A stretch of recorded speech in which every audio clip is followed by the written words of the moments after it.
बिस्मिल्लाहिर्रहमानिर्रहीम। अस्सलामुअलैकुम students. Class 9th physics chapter number 2 हम डिस्कस कर रहे हैं।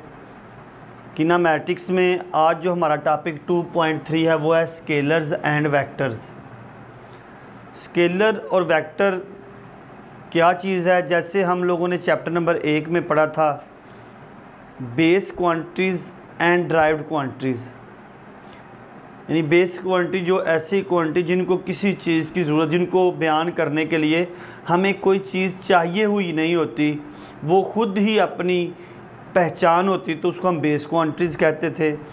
और ऐसी क्वांटिटीज़ जो दूसरी क्वांटिटी से निकाली जाती थी तो उसको हम कहते थे बेस क्वांटिटी। उसी से रिलेटेड यहाँ पे चीज़ है स्केलर्स एंड वेक्टर्स। तो सबसे पहले हम जो बात करेंगे वो स्केलर्स पे कर लेते हैं। स्केलर्स क्या होते हैं? Scalar quantities. Scalar for example क्या होता है? अगर हम देखें, scalar describe completely by its magnitude, यानी वो चीज़ जिसको उसके मैग्नीट्यूड से बयान किया जा सके उसको हम स्केलर कहते हैं।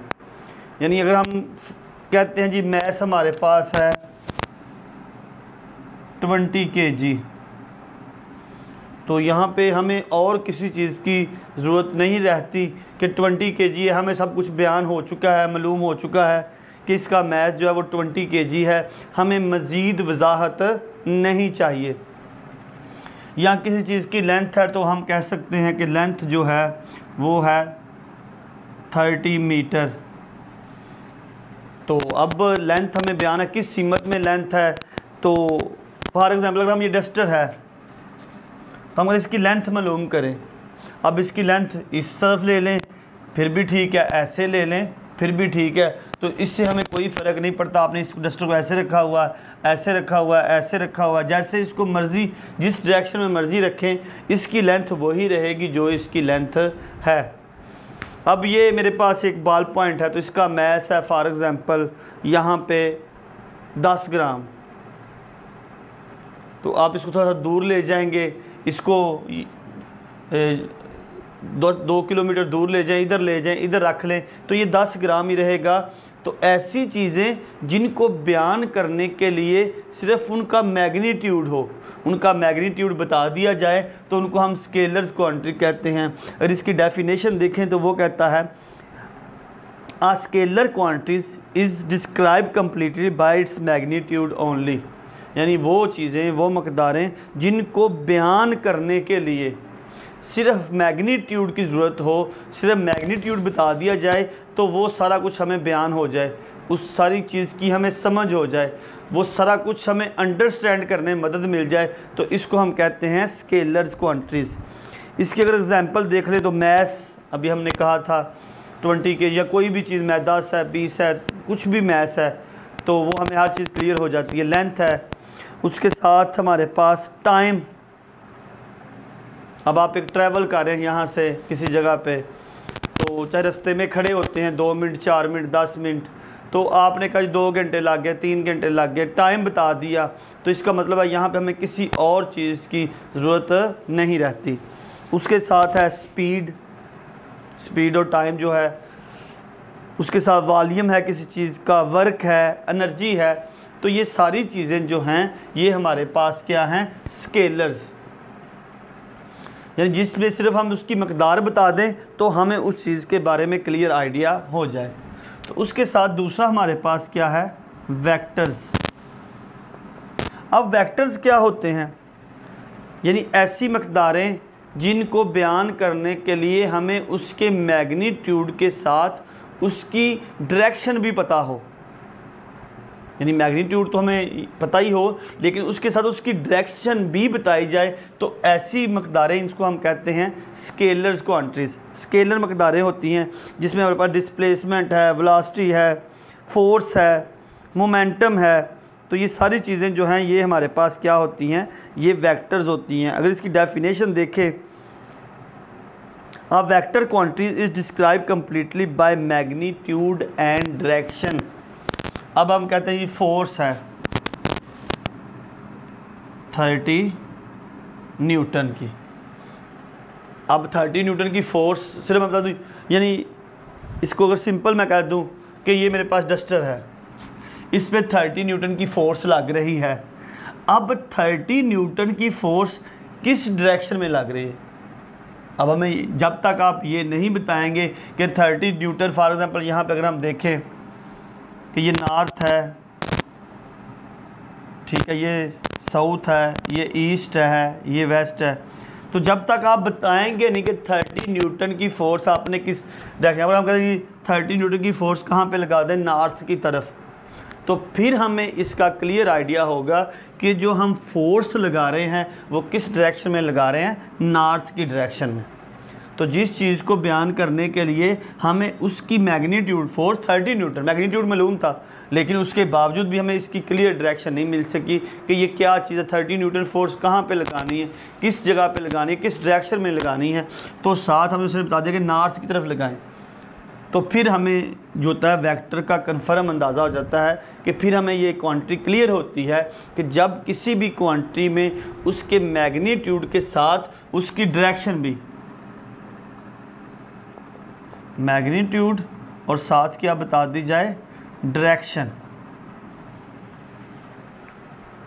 दो चीज़ें मालूम हो, मैग्नीट्यूड मालूम हो, डायरेक्शन मालूम हो। इसकी एग्जांपल हमने पढ़ी थी एक, फॉर एग्जांपल हमारे पास है जी example of vector quantity such as displacement, force, momentum, torque वगैरह, जो सारी इसकी एग्जांपल है। तो यहाँ पे हम डायरेक्शन, अब एक और हम कहते हैं डिस्प्लेसमेंट। तो डिस्प्लेसमेंट क्या होता है कि दो डिस्टेंस के दरमियान जो शॉर्ट डिस्टेंस होता है उसको हम कहते हैं, दो पॉइंट के दरमियान शॉर्टेस्ट डिस्टेंस को हम कहते हैं डिस्प्लेसमेंट। अब हम देखते हैं कि यहाँ पे हमारे पास एक, ये हमने ट्रैवल किया है, यहाँ से हमने स्टार्ट किया है और यहाँ पे जाना है हम लोगों ने। तो अब अगर देखें तो शॉर्ट डिस्टेंस ये हमारे पास इसका बनता है डिस्प्लेसमेंट।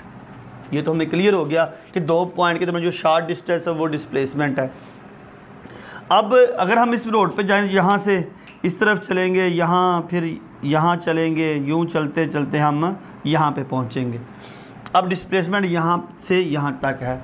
अब जब तक हम डायरेक्शन नहीं बताएंगे यहाँ पे कि आपने किस डायरेक्शन में मूव करना है, तो उस वक़्त तक हमें डिस्प्लेसमेंट का सही से अंदाज़ा नहीं होगा। हम कहते हैं आपने ईस्ट की तरफ जाना है, यानी आपकी जो डायरेक्शन है वो वेस्ट की तरफ है, नॉर्थ की तरफ है।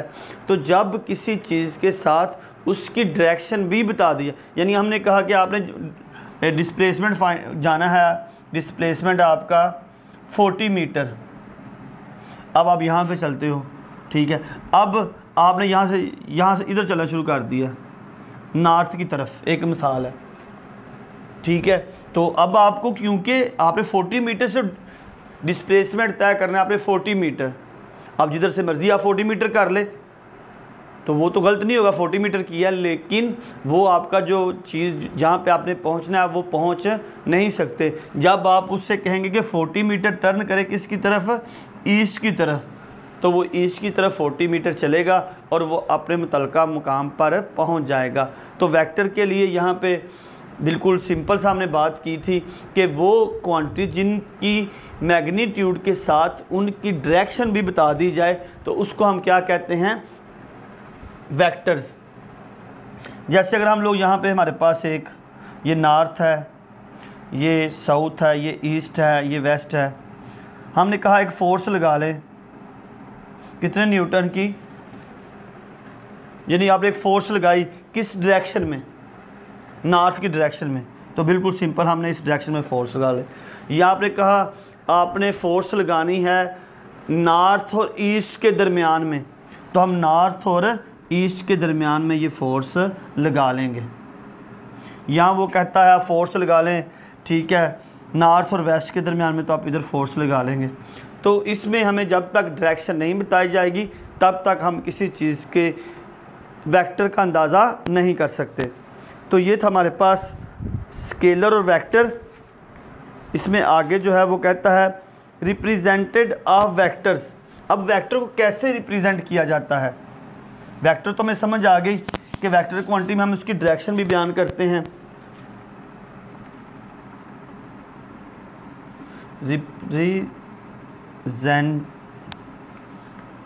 Representation of vectors. अब वेक्टर को हम कैसे रिप्रेजेंट कर देते हैं? अगर हम आम देखें ना, आम तौर पर तो हम वेक्टर, किसी चीज़ का वेक्टर लिखते हैं। फॉर एग्जांपल हमने कोई भी वैल्यू लिखी है ए,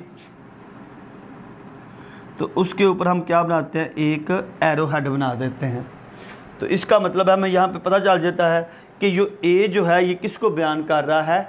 वेक्टर क्वांटिटीज़ को। यानी हम किसी भी वैल्यू के ऊपर अगर एरो हेड यानी डी है तो क्या बना दे? ऊपर एरो हेड बना दे। तो यहाँ पे हमें इसका अंदाज़ा होता है कि ये हमने एक वेक्टर बयान किया है।